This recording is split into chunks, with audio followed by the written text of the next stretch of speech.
Hi again, everyone, and welcome to another edition of Charger 360. I'm J.W. Stewart, along with my co-host Bruce Barber, and we're joined today by our guest Declan Hill, who's an associate professor of investigations here at the University of New Haven. Declan, it's great to see you. Thanks for being here on the show. It's a great honor to be here, guys. Thanks.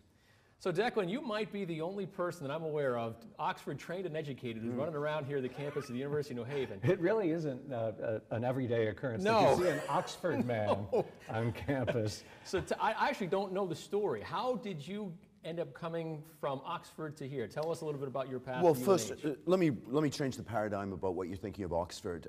Yeah, there's a bunch of guys that row and wear bow ties and all that stuff, but we're really the #1 center for organized crime investigations. And there's one specific department run by my supervisor, who's really the world expert in the Sicilian Mafia. He received a number of death threats as he's working on that. And the students at Oxford doing our doctoral research were pretty amazing. There was one guy's a black belt in karate. He infiltrated into the Yakuza, the Japanese Mafia. I infiltrated, as you know, a bunch of Asian match fixers who travel around the world fixing major sporting events, be it the World Cup of Soccer, be it tennis, be it all kinds of events. So I was in there while I was doing my doctoral research, wearing hidden cameras, recording these guys as they're fixing games at the World Cup of Soccer. Yeah, I think it's important to let everyone know that you came from an investigative journalism background in Canada. You go through Oxford. You've written a couple of books. Your expertise is match fixing. In your research, both past and current, what have you found about match fixing and how prevalent that is in sports around the world? Brother, it's a tsunami. Like, it's difficult to overstate how bad the challenge to sports integrity is now, because the globalized sports gambling market is roughly $1.7 trillion. They bet on 60,000 single sports events a day. Not 60,000 sports events a year, but in one day. So you have this flood of cash coming into badminton, table tennis, African soccer. And so right around the world are these games that previously weren't worth fixing, but now the match fixers are traveling and they're fixing them. So I got a call 4 days ago, because I'm called around the world to comment and to help investigations. In Brazil, they're fixing 14-year-olds soccer matches. So that is this enormous tsunami of a challenge to sports integrity. It's coming to the United States with sports legalization. So I'm literally called around the world to do my work. And this is one of the things that I love to do with this format, is to basically, you're a great example of what we offer our students, which is someone who has literally been boots on the ground. Yep, absolutely. It's the real deal. And that must be such a joy for you to share what you know with the next generation of investigators. Look, I'm doing a fantastic course right now called The Code, Blood, Honor, and the Rules of the Mafia. And what I do with my students is I say, okay, here are all the rules of these organized crime groups, be it the Sicilian Mafia, be it Ndrangheta of Calabria, be it the Pirates of the Caribbean. You guys have seen the movie, you know, and they're talking about the pirate code. I actually found the pirate code. I found the rules. And you can see it's a similar rules to the current day mafia. So that's what my students investigate. That's what they look at. That's how they're looking at the stuff, is how these groups work and what they do. You mentioned that this is a big topic of conversation here in the United States because sports gambling has been legalized by the Supreme Court since 2018. On one hand, many people believe this is a great idea because it's going to allow an influx of cash to states that need it, especially after COVID. But there's a dark side to this, of course. When you are called to talk about this with regard to legalization of sports gambling here in the United States, what's your message? Look, JW, as you know, I've testified before the U.S. Senate Committee on this. I was just in Europe testifying this at the European Parliament in Strasbourg. There is a tsunami of malarkey put out by bookmakers. Sports gambling for leagues is like dancing with the devil. It seems like a great idea. It seems like this amazing thing. How can we not lose? This is fantastic. But I've seen sports leagues around the world being killed off because all it takes is just a bunch of fans looking at the Philadelphia Eagles and going, hang on a second, was that call legitimate or not? Doesn't mean that the call wasn't legitimate, but it just means that the fans are starting to doubt. And then they say, hang on a second, the NFL has an official bookmaker? Why does a sports league have an official Yes, bookmaker? and now the bookmaking has come onto the sports commentary, Yeah. Absolutely. which is incredible. And I'm standing at I'm at a Super Bowl party, and somebody's betting parlays. Somebody's like, I just made $23 because they hit the upright. Yeah. So, and I thought of you, the fact that, and also there was a great episode of the New York Times podcast, The Daily, recently that talked about this and how quickly sports gambling, DraftKings and FanDuel, and it's ubiquitous now. And so I thought of you, and that's why we're so lucky to have you here. This is so of the moment. Listen, Bruce, the other thing to take awareness of is nobody talks about when they lose a bet. They're always boasting when they win.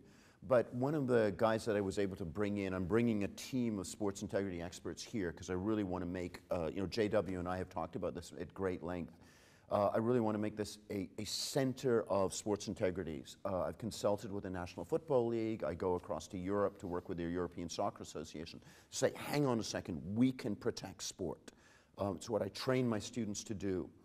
So one of the guys that I brought in is a former top-level bookmaker from Europe, and he ran a bookmaking operation with about 1 million customers. And I was like, okay, well, that's cool. How many of your customers made money? Like over 1 year, 365 days, actually, December 31st had made money from you. And he looks at me and he goes, well, maybe 5. And I'm like, you mean 5,000? He goes, no, 5, like 5 on my finger. So from 1 million customers, only 5 of them were able to make money. And that is the fantasy malarkey that the bookmakers are promoting to sports fans constantly, that, hey, you can make money, you can do this. We're going to link up with the NFL and the MLB They're and stuff. incentivized. They're giving you $100 in free bets, right? Just to make that, to give them your credit card and it's make the that first same bet. tactic that the local drug dealer does. The local drug dealer is super friendly. Is like, hey, come on, try my product. Because gambling is addictive, and gambling is particularly addictive to that dangerous demographic of young males between the ages of 14 and 35. And it's one of the things that I talk to the students about is that there are hundreds of thousands of gambling addicted teenagers, like under 17, not guys that have just wandered into a website or wandered into a betting shop, but are actually screwing up their mind at 15, 16 because they're actually addicted. It's an appalling problem. I am very strongly in support of legalized gambling, but I think we as Americans have to start having an adult conversation about it. Yeah, it seems many times that we're valuing profits over people, Yep. certainly in this situation. So in the interest of full disclosure, Declan was one of my graduate school professors here. I took 2 classes with him. So I know a good point. And of you what- got I A++ did- in I both did courses. Pretty well. So, I did pretty well. I'll let Bruce pat me on my back. Teacher's pet. Yeah. No, you were really good. You're really good. Well, thank you. I learned a lot because during my time at ESPN and NBC, as you alluded to before, this stuff was never talked about. Absolutely never. Because Absolutely it was not never. legal. Broadcasters, certain broadcasters would mention it. If someone missed the field goal, that's a push to the left, Yes. to kind of sneak things in. But now it's so completely out in the open. You've put yourself in some really precarious positions Yes. as an academic and an investigator. What story or stories can you tell us where you feared for your life? Well, there have been a bunch. I was a war correspondent for some time, but there was one particular case I remember when I really got into this discussion about the existential threat to sports, and that was when I was in Moscow interviewing the head of the Russian mafia. And I remember at the end of the interview, which was overlooking the Kremlin, the office was bombed by another mafia organization about 6 weeks after that interview, completely destroyed. So he invited myself and the film crew to a Georgian restaurant with him, and later that evening, and the camera crew was just like, hey, we don't want to show up. Like, we don't get paid to do this. And myself and my senior colleague said, look, as journalists, when the head of the Russian mafia invites you to dinner, you'd better show up. Yeah. So we show up, it was pretty full-on experience, and in the middle of this discussion with the head of the Russian mafia, I'm kind of stuck, JW, for like, what do you say? I'm like, so... Whatever the head of the Russian mafia wants you to say. And to backtrack a little bit, I was there because I was working with PBS Frontline on the very strong business links between key star players in the National Hockey League and these Russian mobsters. There was no doubt these guys were what we would describe in America as mobbed up, even while they were playing in the National Hockey League. So I turned to the head of this, the Mafia Godfather, and said, so I guess you like soccer. Sorry, I guess you like hockey. And he goes, yeah, hockey's okay, but I love soccer. And he starts telling the story of how he's at the VVIP box in Pasadena for the final of the World Cup. And he's not just in the VVIP box with Al Gore, Hillary Clinton, all these big celebs. He's in the front row. And I'm like, how do you get there? This is like standing next to the Pope on Easter Sunday at the Vatican as he's blessing the, like, this is symbolically one of the great moments of sport around the world. So that was really where I went down the rabbit hole and started really looking at sports integrity and looking at those kind of things. There have been a number of other similar kind of interviews that I've done. A couple of weeks ago, there was another meeting with another match fixer, so I continue to do this work. And this now, so you got to take courses from Declan. Now I want to take one. And, so that's what kind of makes me feel good about the experience that we offer our students here, is that it sounds like yours would be really a super interesting class to attend. Look, I think legalized sports gambling, as we've been talking about in this conversation, is here. It's fundamentally altering the societal structure of America. It's as big as the end of prohibition. Wow. I've lived in the UK. I've seen the number of betting shops. There are more betting shops in the UK than there are Starbucks. This is going to fundamentally affect our society, and it's fundamentally going to affect many of our students and many of our athletes, because they're in that demographic, 14 to 35. As JW knows as well, I've pioneered a course in esports corruption, looking at the corruption in esports, and that's extraordinary. That's absolutely extraordinary. Yeah, it's extraordinary for a lot of levels because, number one, it's easy to throw a match in esports. How would you ever know? Absolutely. If someone's playing video games against someone else, if they took a dive, let's say, because they hit the wrong button or they weren't quick on the trigger. And the guys working in that field, it's kind of like tennis, which has a massive match-fixing problem as well, in that the top 20 make an enormous amount of money, and then you hit this edge of the cliff, and you just fall off. So if you're 21, 22, best esports Counter-Strike global offensive player in the world, or a tennis player, you're really struggling. So the temptation to fix is so big. It's incredible, and again, what a great resource for our students. And we have a little time left, but so in just briefly in a minute or two, yes. You alluded to earlier that there are ways to fix this problem. So what's kind of the thumbnail of that? Well, one of the things that we teach our students is in the sports gambling class, we can monitor the sports gambling market, so that when there's suspicious odds on a game, we can signal it. So a number of my students have got major jobs. One is actually covering the NFL to make sure there's not suspicious fixed matches in the NFL. We taught him how to do this and those kind of skills.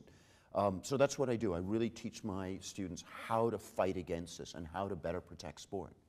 Yeah, because if you lose the integrity of sport, the sport itself crumbles. Absolutely. And as you know, JW, I love sport. I've risked my life for sport. And so for me, this is super, super important that we protect the integrity of sport. For our next generation, we can hand on these beautiful things. Also Declan's a pugilist. Yes.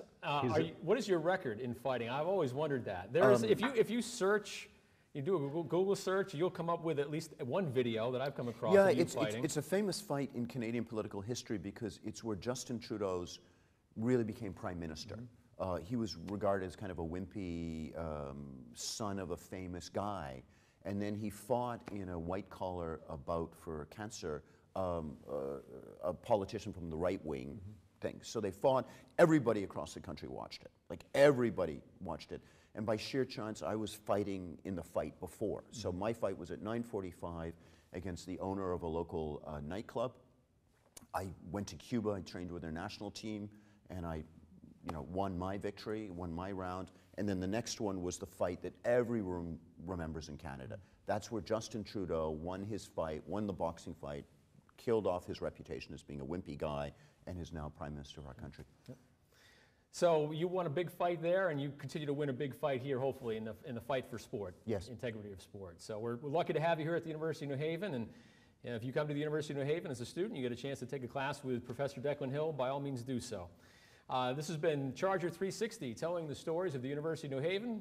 Declan, thanks for being here. We really appreciate it. Thank you so much, guys. Really appreciate it. Thank you, guys. For Declan, for Bruce, I'm J-Dub. Thanks for watching. We'll see you next time.